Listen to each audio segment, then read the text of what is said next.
Hebreos capítulo 13, vamos a leer los versículos del 1 al 7. Aquí el escritor empieza hablándonos con un mandato. Los mandatos son de obligado cumplimiento por parte del pueblo de Dios. Aunque los escritores humanos le pusieron el sobrenombre al capítulo de deberes cristianos, son responsabilidades. ¿Qué es lo que se espera de aquellos que han conocido la verdad y aquellos donde el Espíritu de Dios ha puesto la fe? Hebreos capítulo 13. Permanezca el amor fraternal. No os olvidéis de la hospitalidad, porque por ella algunos, sin saberlo, hospedaron ángeles. Acordaos de los presos, como si estuvierais presos juntamente con ellos, y de los maltratados, como que también vosotros mismos estáis en el cuerpo. Honroso sea a todos el matrimonio y el lecho sin mancilla, pero a los fornicarios y a los adúlteros los juzgará Dios.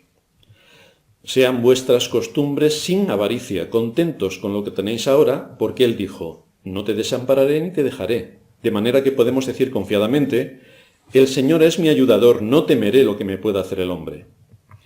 Acordaos de vuestros pastores que os hablaron la palabra de Dios, considerad cuál haya sido el resultado de su conducta e imitad su fe. En nuestro último sermón en la serie sobre la doctrina del ser humano, estuvimos viendo y analizando la importancia del conocimiento. Tenemos que conocer, tenemos que saber, para que esto nos dirija hacia aquello que es la voluntad de Dios y que actuemos en sintonía con la voluntad de Dios. Es vital que tengamos un conocimiento correcto de las doctrinas bíblicas y de todo cuanto Dios nos ha dejado revelado en su palabra, las Sagradas Escrituras, que son las que tienen toda la autoridad. Las Sagradas Escrituras, no el Catecismo de la Iglesia de Roma, no mi opinión, no lo que yo aporto, las Sagradas Escrituras. Ahí Dios nos ha dejado revelado todo lo necesario para ser guiados, para que nuestra conciencia sea moldeada y nos muestra el camino por el que debemos andar cuando aplicamos principios. Ahora llegamos una vez más a ver algunas aplicaciones prácticas que se derivan de este texto que estamos considerando.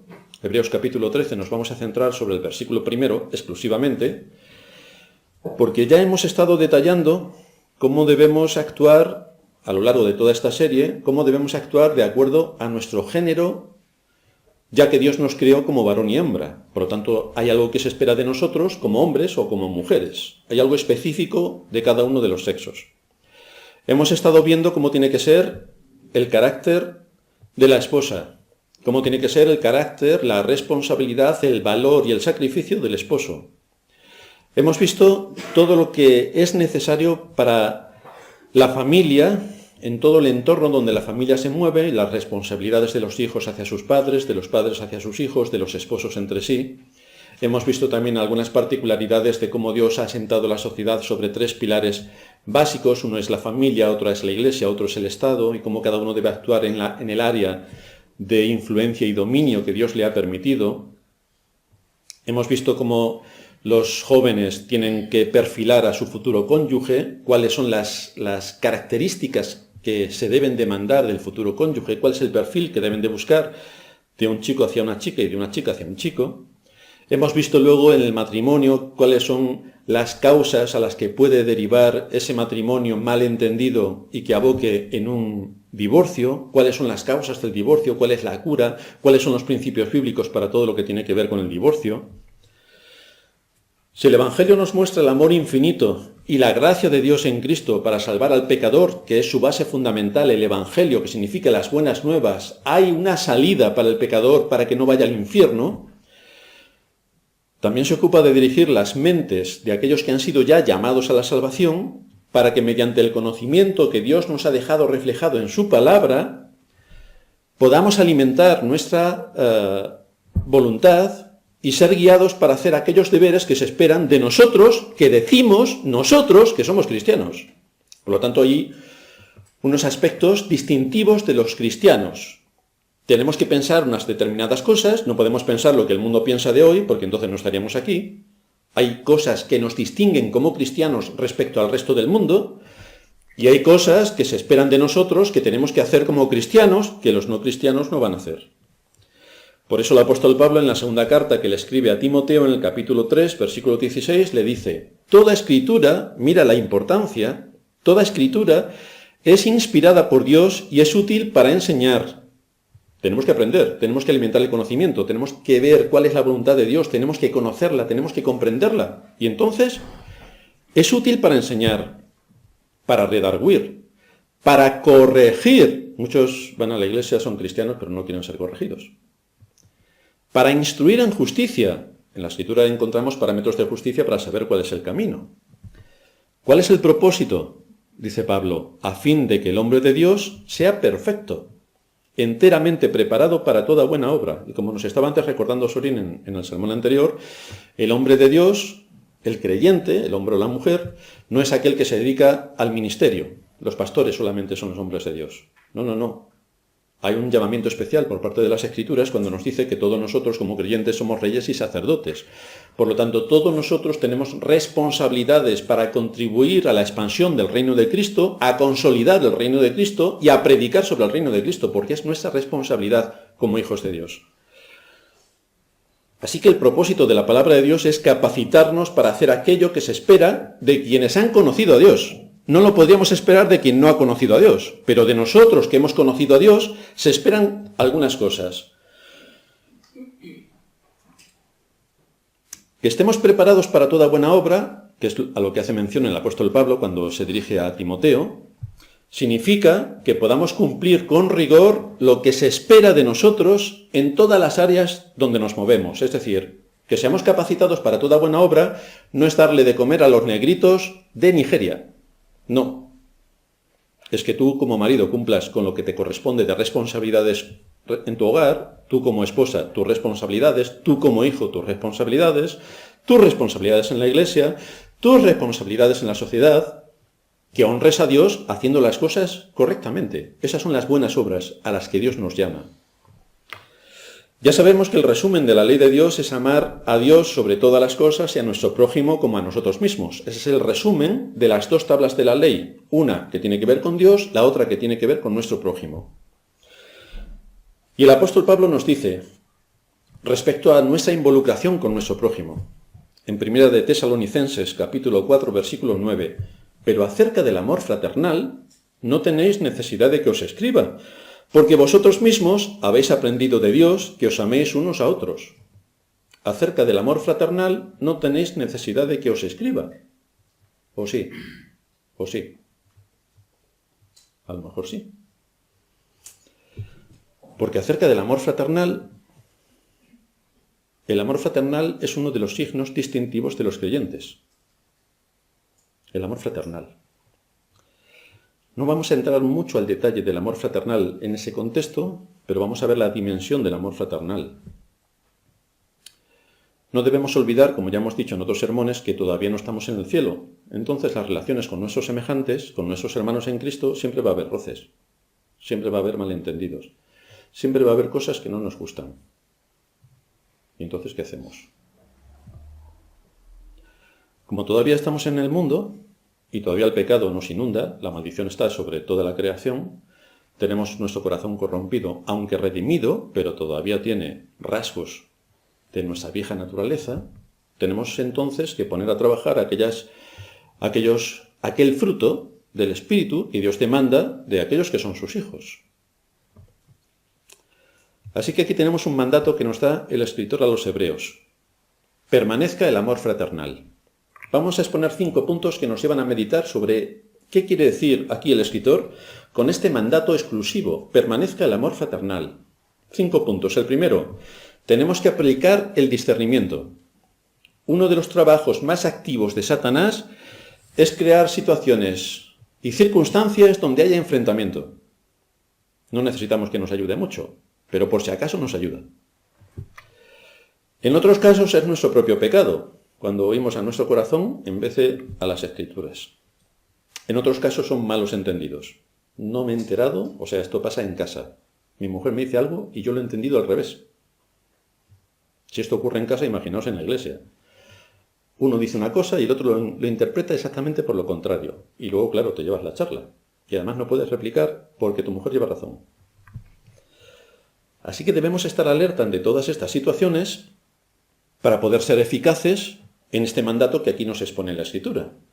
Debemos tener muy en cuenta que cuando nos definimos como cristianos, hay algunas cosas que se esperan de nosotros como cristianos y por lo tanto, ya que nosotros nos definimos como cristianos, nos exponemos a que los demás esperen de nosotros lo que nosotros hemos definido de nosotros mismos, que somos cristianos.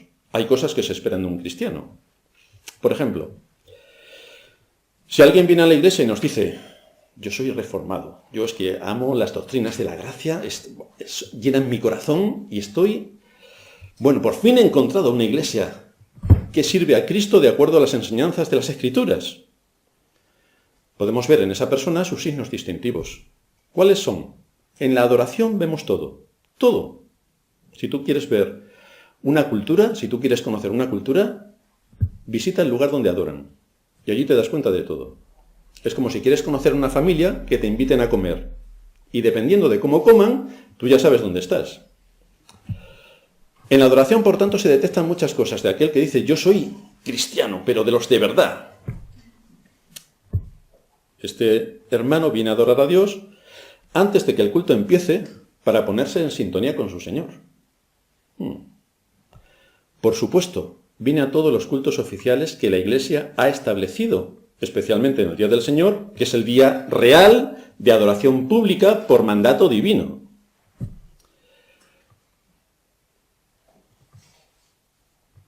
Rarísima es la vez que no acude a esta convocatoria santa, y si no lo hace es por un motivo realmente espectacular. No cualquier cosa le interrumpe. Viene a reunirse con el pueblo de Dios bien vestido, porque sabe que va a adorar a Dios en un día de fiesta solemne. Y uno cuando va de fiesta, ¿cómo va? Bien vestido. Solo con estos referentes breves de la adoración vemos dónde están sus convicciones. Vemos qué hay en su mente. Vemos si lo que está diciendo y cómo él se está definiendo coincide con lo que está haciendo. Ahora, si alguien dice, yo soy reformado, ¿cuántos cultos tenéis? ¿Solamente el domingo? ¿No hay cultos los sábados? ¿No hay cultos los jueves? ¿No hay cultos los miércoles? ¿No hay cultos? Bueno, hermano, venga, vale, vamos a poner cultos más días. Y no viene ninguno. Resulta que llega tarde a todos los cultos. Es que, claro, los demás hermanos no tenemos pero el que se ha definido sí tiene En vez de dedicar este día santo al Señor, viene cuando le resulta cómodo, porque siempre hay situaciones que tienen prioridad. Y cuando viene a la casa del Señor en este día de fiesta solemne, acude vistiendo como si fuera a pasar un día en el campo recogiendo setas. Entonces tenemos bastante base para enjuiciar la conducta de esa persona porque él se ha definido y no encaja lo que él ha definido con lo que está haciendo. Y pasa algo raro.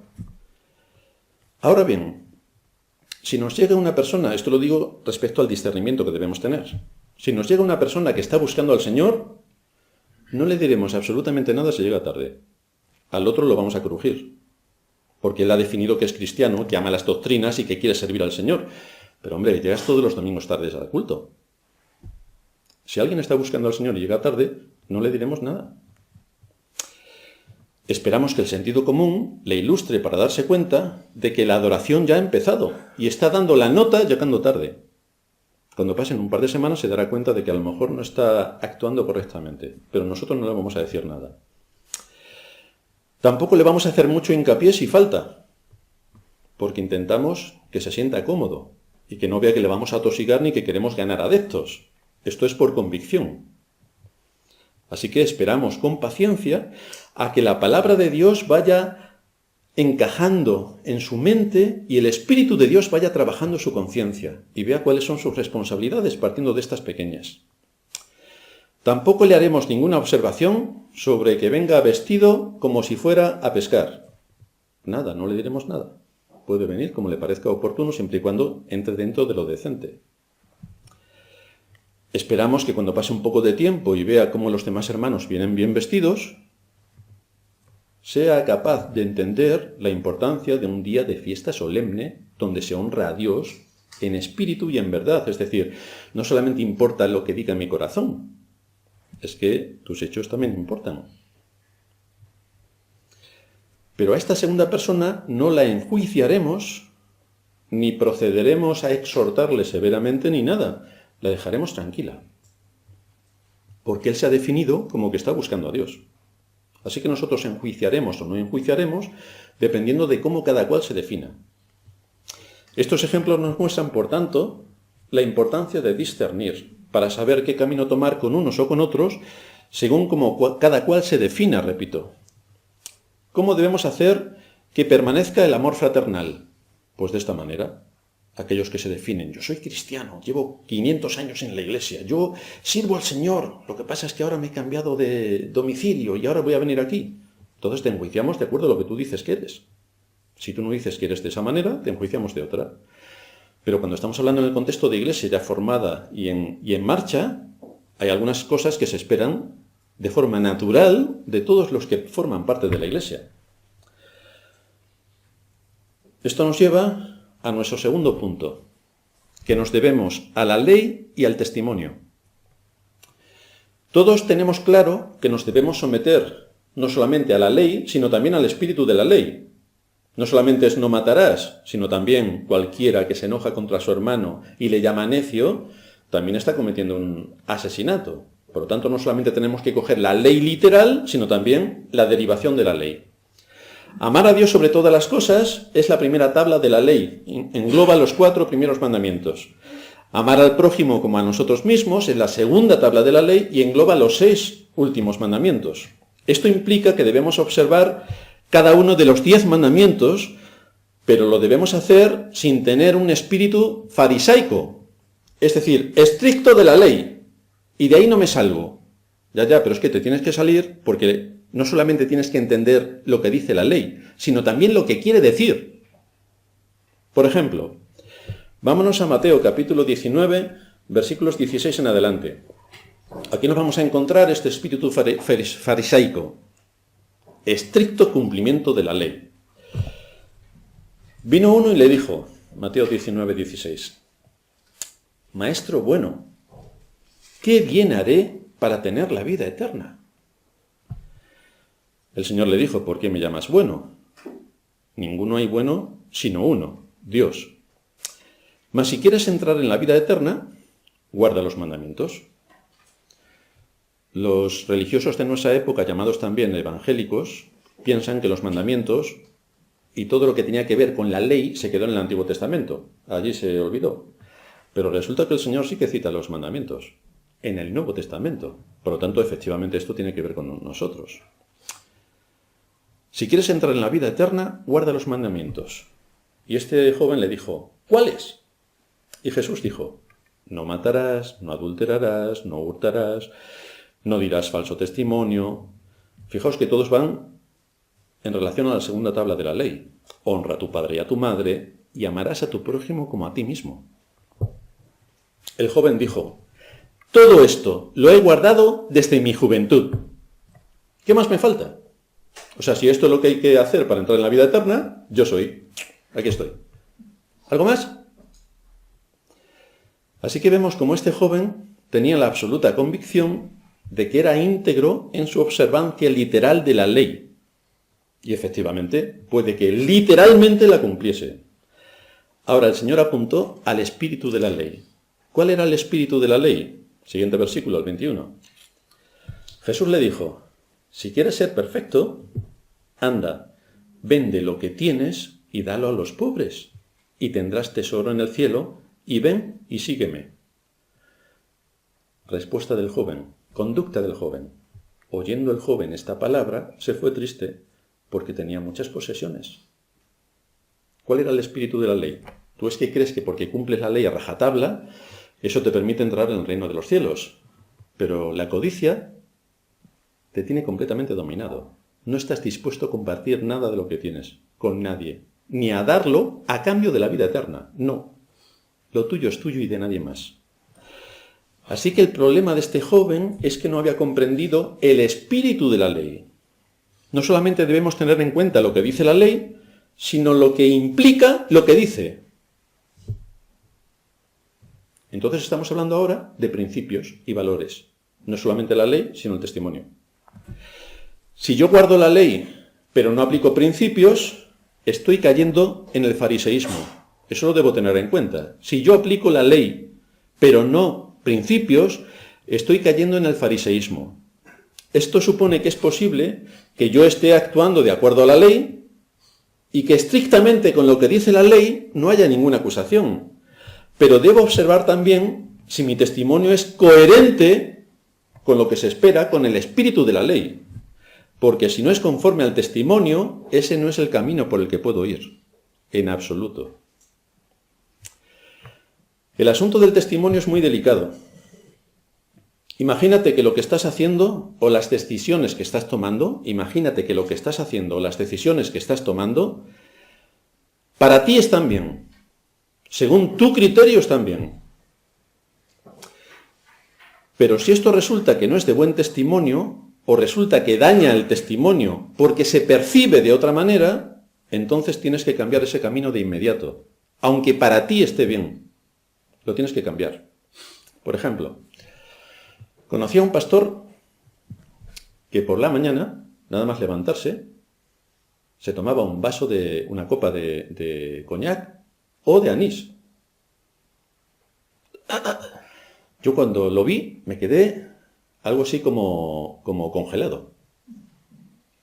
Entonces, ¿es lícito que uno se tome una copa de coñac o de anís nada más levantarse? Pues a lo mejor para él sí. Ahora, el testimonio que está dando era patético. Hay cosas que son lícitas y que uno en su casa se puede tomar un vaso de anís. Si esto, en fin, no sé, él sabrá, pero que lo hagas públicamente, eso ya es otra historia. ¿Cuál es el testimonio que se está transmitiendo? Si se lo contamos a nuestros hermanos rumanos, vamos, allí se acabó el pastor. ¿Cuál es el testimonio que se está transmitiendo? Si nos vamos a Inglaterra, bueno, lo queman por hereje, porque allí no pueden beber ni siquiera una copita de vino. Pero incluso en nuestra cultura, que si uno se toma un vaso de vino en la comida, pues nos parece bien, porque el apóstol Pablo también le dice a Timoteo, bebe un poco de vino porque tu estómago no está muy bien, entonces el vino te ayuda a la digestión, te tomas un poco de vino y punto, no pasa nada. Pero uno tiene que mirar el testimonio. Hay cosas que para uno puede que sean lícitas, pero no son convenientes. Si tu hermano te exhorta para que corrijas algo y tú te muestras inamovible en tu posición, sin reconocer nada y sin corregir nada, ya que consideras que todo cuanto haces está bien y es lo que debes hacer porque está bien según tú, debes observar, aunque sea lícito lo que estás haciendo y esté bien según tú, en qué medida eso afecta al testimonio. Porque eso es lo que te va a dar la medida para saber si estás actuando honradamente delante de Dios. Todo te es lícito, dice Pablo también, todo me es lícito, pero no todo me conviene. Por lo que si eso que estás haciendo, que tú dices que lo tienes que hacer porque estás en tu perfecto derecho, no es coherente con la fe, se está percibiendo de otra manera, donde se está socavando el testimonio. ¿Qué necesidad tienes de poner en riesgo el testimonio? ¿Qué necesidad tienes? Se está dando una imagen en la que el testimonio se ve afectado. Si tú te mantienes en tu posición y no quieres ceder, no se trata de que lleves razón o no, se trata del testimonio.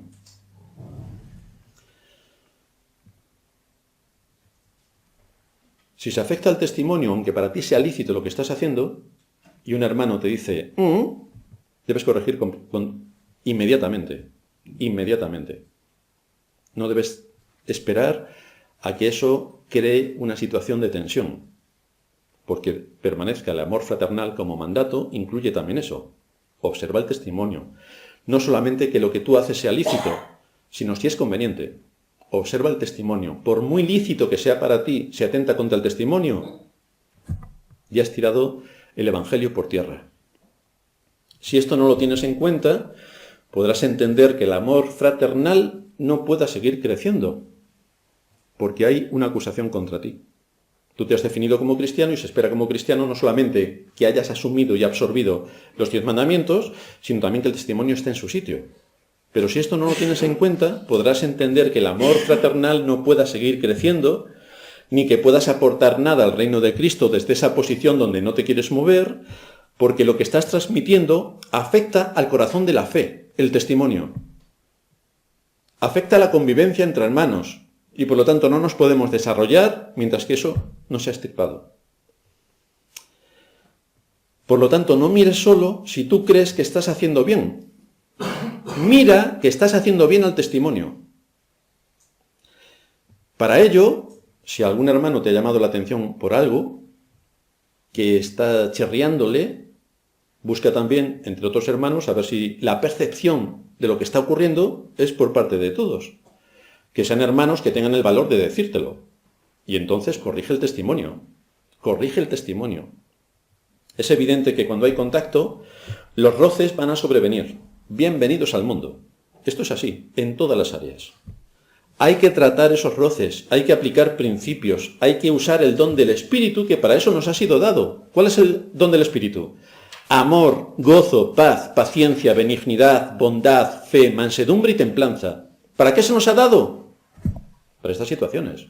Si fuéramos seres espirituales vagando por el espacio sideral juntamente con los ángeles, no tendríamos necesidad de eso. Pero puesto que vivimos en este mundo lleno de pecado, donde el corazón nos engaña y donde nos vemos tentados en más ocasiones de las que imaginamos a hacer lo que no debemos, tenemos que aplicar el don del Espíritu. Para que el amor fraternal funcione, a veces tendremos que decir no a nuestros intereses. No a nuestros intereses. ¡Wow! Esto es importante. Tendremos que decir no a cambiarnos de lugar de residencia o a no cambiarnos de residencia, dependiendo de las circunstancias y de cuál es el principio bíblico a aplicar. Tendremos que no ser tan cómodos en nuestra vida. Comodidad. ¿Cuál fue el gran detonante del pecado de Israel? Que tenían de todo. Llegaron a una tierra donde estaban las casas ya edificadas, donde las vides estaban plantadas, donde los olivos estaban plantados. Tuvieron que llegar, meterse en la casa, recoger el fruto. ¡Caramba! ¡Qué buenos Dios! Lo que pasa es que se olvidaron porque pensaron que eso era gracias a ellos. Entonces, cuando hay abundancia de todo, el peligro fundamental está a la puerta. No tenemos que ser tan cómodos y tenemos que mirar en qué cosas nos podemos esforzar para servir a Cristo donde Él nos ha puesto. Como estábamos escuchando también en el sermón anterior, Dios nos ha dado capacidades, pero no nos da con la varita mágica, ¡clac!, y ya las tenemos al 100%. No. Nos da el germen para que nosotros trabajemos. Y trabajando esas capacidades, podemos ser útiles. Dice el apóstol Pablo en Efesios 4, yo pues, preso en el Señor, os ruego que andéis como es digno de la vocación con que fuisteis llamados. Hay algo que se espera de nosotros que somos cristianos. Con toda humildad y mansedumbre, soportándoos con paciencia los unos a los otros en amor, solícitos en guardar la unidad del Espíritu en el vínculo de la paz. Esto significa que nosotros no nos dirigimos según los dictados de la carne, como hacen en el mundo, sino que tenemos otros principios que tenemos que aplicar. Tenemos que dirigirnos por los requisitos de la gracia. No habría necesidad para esta exhortación, cuando dice aquí el apóstol Pablo, soportándoos con paciencia los unos a los otros en amor, si esto no fuera un asunto de enorme trascendencia que se da en la iglesia. Por eso el apóstol Pablo, cuando le escribe a los efesios, a la iglesia de Éfeso, les dice esto. ¿Por qué? Porque está ocurriendo. Porque evidentemente ocurre. Y sabiendo que esto ocurre, tenemos que ver cuáles son las armas que nos da la Escritura para resolver estas situaciones. Porque ocurre. Dios actúa sabiamente para con nosotros. Y es por esto que nos enseña estos principios para que nuestro amor no se quede al nivel de lo que hace la gente impía. ¿Qué hace la gente impía? Si tú me quieres, yo te quiero. Ahora, como me hagas una, te corto la cabeza. Nosotros no debemos solamente tener dominio propio. Debemos actuar cortésmente, debemos ser bondadosos, debemos soportar las cargas los unos de los otros, no que solamente siempre uno soporte las cargas, no, que las repartamos un poco. Por otra parte, aquí hay un asunto del que generalmente no se quiere oír. Si el amor fraternal debe permanecer, entonces nos debemos exhortar. ¿Quién eres tú para decirme algo? Muy bien. A ninguno nos gusta que nos exhorten, pero es necesario. Al principio, no me gusta, pero tenemos que pensar. Un momento, vamos a dejar pasar unos días, tengo que reflexionar sobre este asunto. Si atenta contra el testimonio, estoy muerto. Si atenta contra la ley, somos bastante inteligentes y no nos vamos a poner de rodillas delante de una imagen de la Pilarica, claro. Pero sí que podemos estar atentando contra el testimonio, haciendo cosas que afectan al testimonio, que dañan el testimonio. Y entonces nos tenemos que guardar para no caer ni provocar un daño inútil al testimonio por nuestra cabezonería. Tercer punto. Aquí encontramos una exhortación insistente. Como el amor fraternal es algo que se supone que ha nacido entre aquellos que son hijos de un mismo Padre, que es Dios, se supone, esta es la base. Aquí el escritor, por tanto, nos exhorta a que permanezca el amor fraternal. Es un mandato, es un mandato. Esto requiere esfuerzo. Para que permanezca algo, requiere esfuerzo. Para que yo pueda comer cada día, eso requiere esfuerzo. Requiere esfuerzo porque en la convivencia surge el conflicto siempre. Ya he dicho antes que no se trata de que uno lleve razón y el otro no. Se trata de cómo se perciben las cosas. El testimonio, cómo se perciben las cosas. Dice Calvino, Dios nos llama a amar fraternalmente, y no solo para enseñarnos que nosotros hemos de ser unidos por un sentimiento peculiar e interior de amor, sino también para que nosotros podamos recordar que no podemos ser cristianos sin amar a los hermanos, porque Él habla del amor que en la casa de la fe ha de cultivarse del uno hacia el otro, ya que el Señor nos ha unido mediante la adopción. Somos hijos de Dios, rescatados por la sangre de Cristo y unidos a una familia. En la familia, con nuestros hermanos de familia de carne y sangre, tenemos conflictos también. Pero en la familia de la fe también se pueden dar. Por eso la Escritura nos previene cómo tenemos que ir tratando todos estos conflictos y dificultades que se pueden dar en el contexto de la Iglesia. Pero esto requiere un gran esfuerzo por parte de todos. No es, queridos hermanos, a que me amáis mucho a mí porque soy yo. No, es que yo tengo que trabajarme vuestro amor y vosotros tenéis que trabajaros el mío. Y todos tenemos que trabajar el amor de todos. Para que esto permanezca hay que hacer un esfuerzo. Para que podamos estar juntos y tener más unión entre nosotros hay que hacer esfuerzos. Así que el idioma que aquí usa el escritor supone claramente que aquellos a quienes va dirigida la carta ya tenían amor. Y ahora les confirma, les da un mandato. Permanezca el amor fraternal. Debéis seguir cultivando ese amor, esforzándoos por ese amor, trabajando ese amor. El amor fraternal lo definiríamos como esa unión que teje los corazones de los creyentes, es una relación espiritual y es afectuosa, que los cristianos, por ser cristianos, hijos de Dios, deben manifestar entre sí. ¿Esto quiere decir que siempre vamos a estar sonriendo y diciendo sí a todo? No. Esto quiere decir que vamos a honrar a Dios. Cuando tengamos que decir sí, diremos sí. Cuando tengamos que enfadarnos, nos enfadaremos. Y cuando tengamos que decir no, tendremos que decir no. Pero tenemos que ser honestos delante de Dios y delante de nuestro prójimo. Por tanto, no es un amor rosa ni meloso. Esto es el empalagamiento de las iglesias que desconocen la palabra de Dios. Dios nos ama a nosotros, pero también nos disciplina. El amor que siempre es sí, sí, sí, sí, sí, sí, y no hay nada más, el día menos pensado vas a tener un problema, porque eso no es natural. O sea, es artificial por completo, ese no es el amor de las Escrituras. Es un amor que se desarrolla cuando estamos trabajando juntos para llegar a una misma meta y como miembros de una misma familia que tenemos la carga, sobre todo nosotros, de que la Iglesia cumpla su cometido de ser columna y baluarte de la verdad, que podamos ser luz y que podamos ser sal. Y esa carga es la carga de todos, no del pastor o de quien predica. Es la carga de todos. Este es el mandato dado por el Señor a sus discípulos. Un mandamiento nuevo os doy, que os améis unos a otros como yo os he amado, que también nos améis unos a otros. Algunos se confunden pensando que la Escritura aporta un nuevo mandamiento, que antes ya existía. Aquí se ha equivocado el Señor, claro, porque dice, os doy un nuevo mandamiento que os améis unos a otros, pero esto ya lo sabemos desde tiempos antiguos.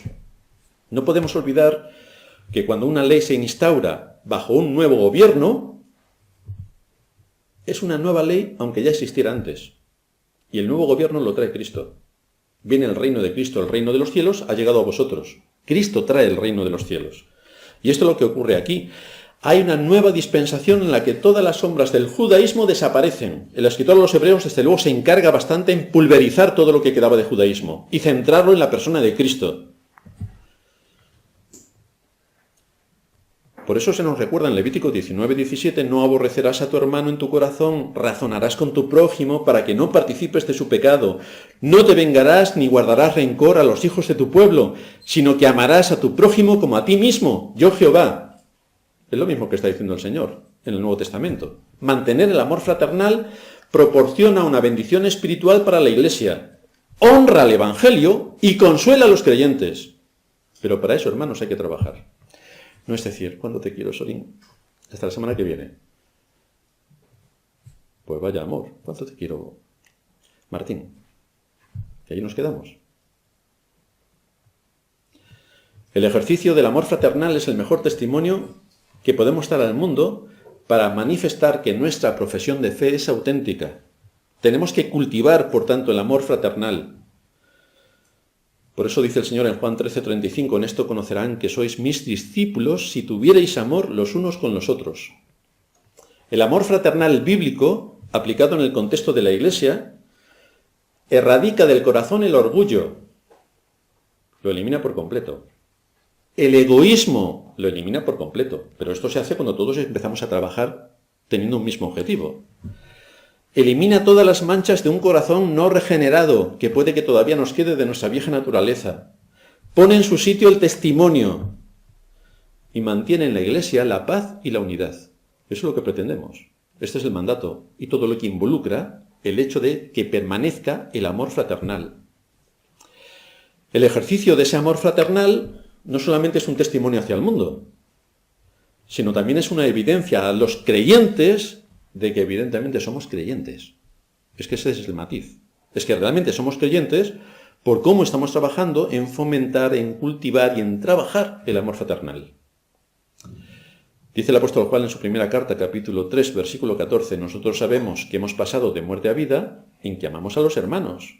El que no ama a su hermano permanece en muerte. Por lo tanto, hay un mandato explícito a lo largo de toda la Escritura que nos habla de esto. Insisto, no es un amor rosa ni meloso. Es un amor consistente con lo que Dios en su palabra nos enseña. Pero no solo es el ejercicio del amor fraternal un testimonio hacia el mundo, sino que también es un medio por el que Dios derrama bendiciones a su pueblo.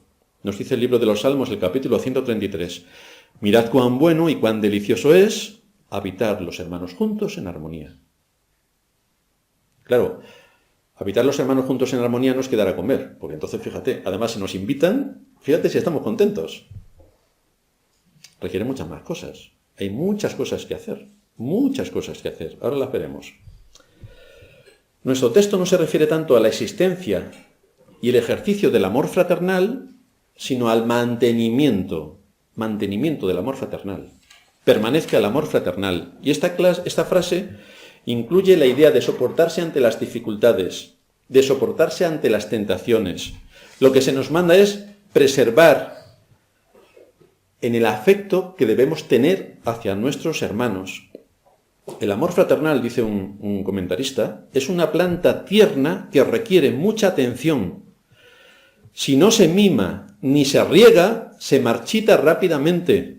Es una planta exótica, porque no es natural de esta tierra, ni es natural de la naturaleza humana caída. No es natural.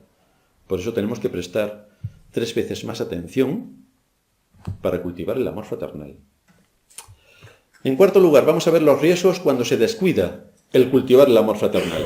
El apóstol Pablo le dice a Tito que antes de ser creyentes, nosotros, dice en Tito 3:3, nosotros también éramos en otro tiempo insensatos antes de ser creyentes, rebeldes, extraviados, esclavos de concupiscencias y deleites diversos, viviendo en malicia y envidia, aborrecibles, atención, y aborreciéndonos unos a otros. Esto es contrario al amor fraternal. Por eso lo está identificando el apóstol Pablo. Lo que hacíamos nosotros antes de ser creyentes es que nos aborrecíamos. Así que nos muestra una descripción de lo que éramos antes de que Dios nos llamase a la salvación. Esto nos muestra que el amor fraternal es una planta que rápidamente se ve afectada por el clima. El clima de en qué situación estamos. Para hacer crecer esta planta debe ser cuidadosamente protegida. Cuida a tus amigos como si fueras tú mismo, cuidadosamente protegida y diligentemente cultivada, con inteligencia. No lleves a tus hermanos o a tus amigos a la provocación. No creas que puedes hacer lo que te dé la gana. No creas que eres el llanero solitario y puedes arramplar con todo lo que tengas por delante. Cuida a tus hermanos y cuida a tus amigos. El amor fraternal, por tanto, no es poner una sonrisa profident para todo, ni decir sí a todo, ni pasar todo por alto. No, ese no es el amor fraternal. Debemos saber discernir cuándo hay que hablar y cuándo hay que callar, pero a veces hay que hablar, aunque al otro hermano le siente fatal, pero lo tenemos que hacer por causa del testimonio. Aquí tenemos, por tanto, el mandato para que cada uno de nosotros piense y medite sobre esa situación, para ver si realmente estás aplicando tu amor para con los hermanos, si realmente estás aplicando tu amor con la Iglesia, si estás avanzando en tu crecimiento y conocimiento de la palabra de Dios, porque esto lo tienes que absorber como uno de los primeros aspectos a tener en cuenta. Si todo esto lo tienes, nos lleva a que nos impliquemos a nivel intelectual, porque hay que pensar, hay que meditar, debemos amar aquello que conocemos y debemos practicar aquello que amamos porque lo conocemos. Entonces esto es lo que se espera. Hay cosas prácticas que tenemos que llevar a cabo para que el amor fraternal funcione. Podríamos pensar que nuestros hermanos en la fe nos deben de amar espontáneamente. ¿Cómo no? Yo digo, soy cristiano y todo el mundo me ama. Sí. Pero esto no es así, de fácil. Por eso viene la exhortación de nuestro texto para cumplir con este deber. ¿Y qué supone este deber? ¿Qué supone? Si nosotros no nos esforzamos, cada uno, en amarnos fraternalmente, lo cual significa que tenemos que poner todo nuestro interés en promover el bien de los hermanos, las cosas no pueden funcionar. ¿Y en qué sentido tengo que promover el amor fraternal? ¿Qué es lo que yo tengo que hacer? Porque yo amo a todos mis hermanos, claro, fíjate, especialmente los que viven 8.000 kilómetros. Eso los amo. Bueno, los pastores que viven 8.000 kilómetros, los amo a todos. Ninguno me dice nada, no me exhortan. Cuando termina el culto, no me tira de las orejas, ni me dice, Samuel, no, nada. Y cuando vienen a predicar los pastores que viven a 10.000 kilómetros, ¡guau! ¿Cómo me gustan a mí esos pastores? A mí también. Pero ellos no me van a corregir en nada. Mejor aún si vemos los cultos por internet, en casa sentados en el sofá, con el día que hace. Le podemos dar rápido para que vaya más rápido si nos aburre el sermón y pasamos al siguiente. Fíjate, es que, ¿qué más puedo pedir? ¿Y lo que yo disfruto con eso? Bueno, pues eso no es lo que Dios ha establecido para su pueblo. Ha establecido que en su día santo te reúnas con tus hermanos de carne y hueso, te reúnas en un lugar, alabes juntamente con tus hermanos, tengas que soportar la predicación del pastor o del predicador y encima, si tienes un poco de suerte, incluso te van a reñir. ¿Qué más puedes pedir? Si te van a exhortar y todo. Bueno, algunos hermanos no quieren saber nada de todo esto. Nosotros tenemos que cultivar nuestras relaciones sociales. ¿En qué sentido decía? Tenemos que mantener el orden. En la iglesia, tal y como estamos, hay un orden. Tenemos que mantener las buenas costumbres. Incluso cuando quedamos a comer, ninguno come con la boca abierta y se le cae la comida, él come con las manos, abriendo la pierna de pollo. No, todo el mundo sabe cómo tiene que comer de una manera correcta. Tenemos que cultivar la cortesía. Por favor, pasa primero. No, pasa tú. Al final no pasa ninguno. Pero todas estas cosas de cortesía, de amabilidad, las tenemos que cultivar. La iglesia no puede crecer en todas sus áreas como es debido si hay desinterés por parte de algunos hermanos. Bueno, aquí en la iglesia hay que hacer un montón de cosas. Si no hay interés en algunos hermanos en hacer lo que se puede hacer, pues no podemos avanzar. Tendremos tensión debido al desinterés que cada cual tenga, o no tenga sobre algo concreto, porque tenemos que hacer cosas y no hay interés. El pastor escribe a los hermanos, los llama, y nadie le escribe al pastor. El pastor es de piedra, no se inmuta por nada. Llueve, haga frío, caigan tormentas, truenos, relámpagos. Ahora, si a mí me pasa algo, por favor, necesito que me llame el pastor, que me diga que no sé qué, que no sé cuánto. ¿Cómo estamos cuidando el amor fraternal? ¿Cuánto nos preocupan nuestros hermanos en Cristo? Vamos a olvidarnos del pastor, que no nos interesa. ¿Cuántas veces llamas entre semana a los hermanos para ver cómo están? ¿Qué le ha pasado con esto, con lo otro? Querina, ¿cómo está su barriguita? El otro hermano que se ha cambiado, que curiosamente son ellos también, se han cambiado de casa, cómo llevan la situación en su casa nueva. Otro hermano que ha cambiado de trabajo, el otro... ¿Cuántas veces nos preocupamos por los hermanos por cultivar el amor fraternal? ¿Cuánto esfuerzo dedicamos? Aquí podemos utilizar el dicho popular que se utiliza en España, que es mucho te quiero, lorito, pero pan poquito, vamos, te vas a morir de hambre, pero yo te quiero mucho. ¿Estamos realmente sirviendo a Dios en el contexto donde Él nos ha puesto? No tenemos que irnos al corazón de África para dar de comer a los pobres. Tenemos que atender el mandato bíblico para nosotros y para ahora, que nos dice permanezca el amor fraternal. ¿Cómo lo cultivas? ¿Cómo actuamos para promover el amor fraternal? Muchos piensan que lo tiene que hacer el pastor. Pastor, queremos irnos de conferencias. Entonces, el pastor, como no tiene nada que hacer, se aburre. El tema de la vocación y el trabajo en el pastor, nada, está aburrido todo el día. Entonces, necesita que le deis trabajo. Nos queremos ir de conferencias. Muy bien. ¿Pero alguien va a hacer algo? No, lo tiene que hacer el pastor. Y todo lo que viene detrás, también lo hace el pastor.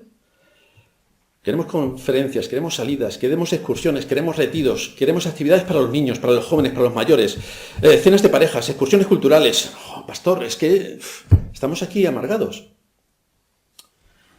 Hermano, ¿la Escritura enseña que el pastor tiene que organizaros la vida para que estéis entretenidos? ¿Lo enseña la Escritura? Ya sabemos que las iglesias que nos rodean tienen multitud de actividades. Pero aquí el pastor trabaja 12 horas, el que está también predicando y ayudando al ministerio trabaja otras 12 horas, y el mandato de las Escrituras explícito es que guardemos el día de reposo para santificarlo, trayendo todos nuestros sacrificios espirituales, que podamos alabar a Dios con nuestros himnos y que podamos exponernos a la predicación de su palabra. Este es el mandato de la Iglesia, no hay ninguno más. Así que, excursiones, conferencias, salidas con los jóvenes, cenas con los mayores, visitas culturales. A lo mejor alguien puede hacer algo. A lo mejor. ¿Cómo podemos cuidar el amor fraternal? ¿En qué puedo colaborar haciendo más cosas para que todo funcione? Los padres que tienen hijos, que quieren que sus hijos estén entretenidos. Pero yo no se lo voy a solucionar, ni Sorín tampoco. Si queréis que vuestros hijos estén entretenidos, ¿por qué no quedáis con más familias de la Iglesia que tienen hijos de vuestra edad para hacer actividades juntos? Permanezca el amor fraternal. Esa es una alternativa. Porque la Iglesia no tiene ni el tiempo ni el mandato de Cristo para que lo haga. Por lo tanto, hay cosas que se pueden hacer entre los hermanos y no cargarlas sobre la Iglesia, porque no es responsabilidad de la Iglesia. Hermano, qué bien que podamos quedar para comer juntos. Y para eso hemos preparado las conferencias, para poder estar más tiempo juntos. Pero hermano, aparte de lo que hace la Iglesia, vosotros no podéis quedar a lo largo del año a comer y cenar unos con otros. Sobre todo, sacad la agenda y decir, a ver, este año pasado, ¿a cuántos he invitado a mi casa? Y veis cómo se está cultivando el amor fraternal. No cuenta cuántas veces me han invitado a mí. Eso no cuenta. Cuenta las veces que yo he invitado. Dice el libro de Hechos que los 12 convocaron a la multitud de los discípulos y dijeron, no es justo que nosotros dejemos la palabra de Dios para servir a las mesas. No es justo, hermanos, que se carguen desde el ministerio de la Iglesia las personas que están trabajando en la predicación, que ya tienen bastante, con 27 cosas que hay que hacer. No es justo, no es justo. Honra a tu padre y a tu madre, porque esto es justo, dice el mandamiento respecto a los hijos. Y en cuanto a la Iglesia, no es justo que los que están predicando el Evangelio, que tienen bastante trabajo, aparte de predicar el Evangelio, hay que atender multitud de asuntos espirituales, hay que atender a pastores de fuera que llaman para esto y para lo otro, hay que atender 27 cosas aparte de tu trabajo y aparte de tu familia. Por tanto, no es justo que los que se dedican al ministerio de la palabra tengan que hacer 27 cosas más para que los hermanos en la Iglesia estén entretenidos. No es justo. Si todos trabajamos en todo lo que tiene que ver con permanezca el amor fraternal, todo funcionará mejor. Todos podremos ser útiles, haremos que la Iglesia esté unida y que podamos cumplir nuestro propósito, porque todos seremos edificados cuando todos estamos participando en este mandato específico de permanezca el amor fraternal. Ahora bien, quería hacer una observación. Permanezca el amor fraternal no es, bueno, como el pastor me ha dicho que tengo que invitar a los hermanos, voy a invitar a toda la Iglesia a mi casa, menos al pastor que tiene mucho trabajo. No. Es que tú no puedes invitar a toda la Iglesia a tu casa. Invita a otra pareja. Invita a los hijos de otra pareja. Pero no puedes invitar a media Iglesia, porque entonces estamos hablando de otra cosa. Entonces es que ese es el nido para que si eso se desarrolla un poco en el tiempo, ocurra que alguno que pasa por allí tenga un corazón de amargura y por ella muchos sean contaminados y entonces tengamos un motín en la Iglesia. Digo esto porque ya nos ha pasado. Entonces no queremos que nos pase otra vez. El orden establecido en las Escrituras es que cuando hay que hacer todos algo como Iglesia, evidentemente debe estar bajo el conocimiento y la supervisión pastoral. Los hermanos que quieran invitarse puntualmente unos a otros, por supuesto, no tienen ni que pedir permiso. Puntualmente y familia con familia. Cuando se involucran 5 familias, tenemos un problema. Hay que comentarlo con el pastor y ver si es oportuno o no. Pero si se juntan todos los jóvenes para hacer sus actividades previo conocimiento del pastor, adelante. Y las familias que se quieran invitar entre sí, familia con familia, adelante. Pero cuando hay 3, 4 o 5 familias, un momento, que aquí estamos hablando ya de otra cosa. Porque siendo una iglesia pequeña, podemos tener un motín a bordo sin quererlo. Y no vamos a darle la oportunidad a Satanás para que saque ventaja de ese tipo de acciones. Porque como todos sabemos, si algo es criticable en la iglesia es el pastor. Y entonces el pastor es al que Satanás además tiene en el punto de mira para cargárselo.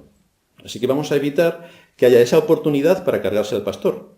No porque no nos guste el pastor, sino porque Satanás utiliza argucias para cumplir su propósito de destruir al pastor y las ovejas serán dispersas.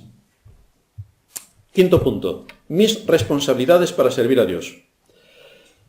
Empieza a pensar entonces, ¿estoy cumpliendo con el principio bíblico donde de forma imperativa se me da un mandato bien definido? ¿Estoy cumpliendo con ese mandato de permanezca el amor fraternal? ¿Hay alguna necesidad en cuanto a fomentar y promover el amor fraternal en medio de la Iglesia? ¿Cómo me puedo involucrar con la Iglesia? Por eso no podemos promover el amor si no tenemos la oportunidad de estar más tiempo juntos. El domingo, entre los cultos y demás, se nos pasa rápidamente. No tenemos mucho tiempo para dedicarnos todos a todos. No hay esa oportunidad. Por eso hemos organizado las conferencias, para que haya más tiempo en el que podamos estar más, en la que sea más posible estar unos con otros. Podemos promover el amor buscando oportunidades para invitarnos los unos a los otros. Podemos incrementar el amor buscando que los jóvenes o los niños puedan quedar entre sí para que todo esto esté cultivado. Observa entonces cuántas veces ha ocurrido esto, como decía antes, durante el último año. Cuando empezamos a hacernos preguntas sobre cuál es mi aportación a todo lo que implica la vida y dinámica de la Iglesia, tal y como se establecen en las Escrituras, es cuando observo y tengo el dato del lugar que yo ocupo en el cuerpo de Cristo. Es decir, durante el último año solo estuve de cuerpo presente y espíritu ausente en la Iglesia, porque no se me ha conocido nada que haya hecho a lo largo de todo el último año. Pues eso es así. Nos rechinan los dientes de alguna manera. Tenemos que hacernos preguntas. ¿Cuántas veces he quedado con otro matrimonio? ¿Cuántas veces he quedado con niños de otro matrimonio, con jóvenes de mi edad? ¿Cuántas veces he promovido que eso pueda ocurrir en el contexto que antes estaba definiendo? Y así puedo ver cómo me estoy involucrando. Quizá estamos descuidando un aspecto importante como creyentes, pensando que la Iglesia tiene que organizarnos todo, tiene que proveernos de todo. Pero como decía también, el único mandato que tiene la Iglesia es ser columna y baluarte de la verdad. Y ahí tenemos que apoyar todos y estar todos exigiendo y demandando lo que bíblicamente nos corresponde. Los pastores y maestros tienen la responsabilidad de centrarse y dedicarse a la predicación. Y como también sabemos, cada uno de los miembros de la Iglesia tienen que aprender las enseñanzas que se imparten desde el púlpito, porque son vitales para que nos podamos desarrollar, para que podamos ejercer nuestras capacidades conforme va pasando el tiempo y que podamos asumir nuevas responsabilidades en el contexto de la Iglesia. Queremos ser luz, por lo tanto todos somos parte del cuerpo de Cristo, donde debemos estar involucrados según el lugar en que el Espíritu Santo dentro del cuerpo de Cristo nos ha puesto. Esto es una obra que hace el Espíritu. ¿Y cómo se evidencia la obra que hace el Espíritu? Ponte a trabajar y verás cómo te ubicas rápidamente en el cuerpo. Los hermanos que aquí están trabajando rápidamente están ubicados en el cuerpo. Porque trabajando, tú sabes y detectas rápidamente qué función tienes que llevar a cabo dentro del cuerpo de Cristo. En nuestras iglesias hermanas, muchas personas se han ido porque sus hijos no tenían actividad. El asunto es que estaban esperando que los pastores estuvieran entreteniendo a sus hijos. Y muchos se han ido. Pero esta, repito, no es una responsabilidad de los pastores, es responsabilidad de los padres. Claro que ya sabemos los padres con el trabajo que tenemos que si lo puede hacer otro, mejor. Pero no, hermano. Tú eres padre, asume tu responsabilidad como padre. Al final, ¿quién paga ese descuido de los padres? La Iglesia. La Iglesia paga el descuido de los padres. Porque los padres se sienten con todo el derecho de exigirle a la Iglesia que entretenga a sus hijos, y como la Iglesia no entretiene a sus hijos, se van. Una mala enseñanza por la que se presupone que la Iglesia es un centro de esparcimiento, de ocio y de actividades diversas, con lo cual es algo de lo que muchas personas pretenden encontrar en una iglesia. Pero eso no es una iglesia, bíblicamente. Tenemos que buscar la forma de atar lazos con la familia de la fe. Fijaos con Abraham y Lot. Eran familia, tío y sobrino. ¿Permanecía el amor fraternal entre ellos? Hombre, por supuesto, por supuesto. Se levanta una disputa entre sus pastores y entonces se separan. Lot prefirió las llanuras fértiles y una casa en Sodoma y no el compañerismo con el padre de los creyentes. ¿Dónde va a parar? Una casa en Sodoma y todas las llanuras fértiles para mis ovejas y no irme al desierto con Abraham. Vaya diferencia. ¿Cuál fue el resultado? Lot buscó su propio bien y comodidad y resulta que encontró su ruina. Sus propiedades fueron destruidas en esa ciudad cuando Dios hizo llover fuego del cielo. Y fue por esa razón por la que se fue Lot allí. También murió su mujer. Así que tenemos advertencias solemnes para nosotros cuando miramos nuestra comodidad y nuestro interés por encima de nuestro deber y responsabilidad para con el reino de Cristo. Si no cultivamos los mandatos expuestos claramente en las Escrituras, obtendremos el fruto de lo que hemos estado descuidando, como Lot. Luego buscaremos culpables. Por supuesto, el pastor es el culpable de todo. Pero el único culpable ha sido cada uno de nosotros por no hacer lo que la Escritura a nosotros nos dice que tenemos que hacer. Uno no se puede ir de una iglesia en orden porque sus hijos no tienen entretenimiento. Eso es una barbaridad. Eso es divorciarte de tu marido porque no tienes hijos. Me divorcio y me voy con otro. Pero ahí les vemos corriendo a entregarse en manos de iglesias de dudosa credibilidad porque sí tienen entretenimiento. Allí tenemos ministerio de jóvenes, ministerio de mujeres, ministerio de hombres. Cantidad de ministerios. Pero todo esto corresponde al trabajo de los padres, no de la iglesia, ni por supuesto del pastor. Es un trabajo de los padres. Así que hay que preguntarse honestamente delante de Dios, ¿en qué estoy contribuyendo para que esto sea una realidad en mi vida y en mi iglesia?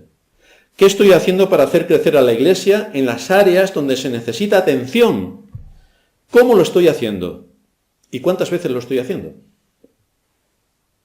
Conclusión. Dice Pablo en Colosenses 3:16, la palabra de Cristo mora en abundancia en vosotros, enseñándoos y exhortándoos unos a otros en toda sabiduría. Por lo tanto, si el amor fraternal debe ser una constante, es evidente que vamos a tener que estar atentos para que ninguno sea engañado por el pecado, por la comodidad, por que me inviten a mí, claro. Deberíamos alertar a nuestros hermanos que han caído en algo de lo que no se habrán dado cuenta para que el testimonio no se dañe. Es nuestra responsabilidad también exhortar a nuestros hermanos. Esto a veces es muy difícil de reconocer, como también he dicho anteriormente, y es muy difícil exhortar, pero es nuestro papel velar los unos por los otros.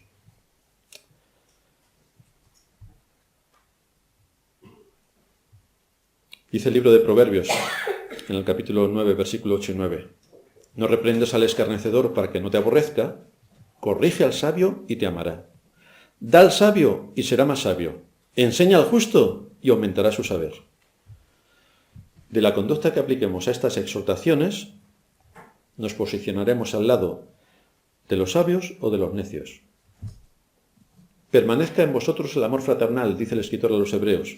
Y este es el mandato. Y hoy hemos visto algunos aspectos en los que cada uno de nosotros puede trabajar para servir a Cristo en la familia de la fe, que es la Iglesia. Aquí, como veis, nadie se queda fuera. Hay trabajo para todos.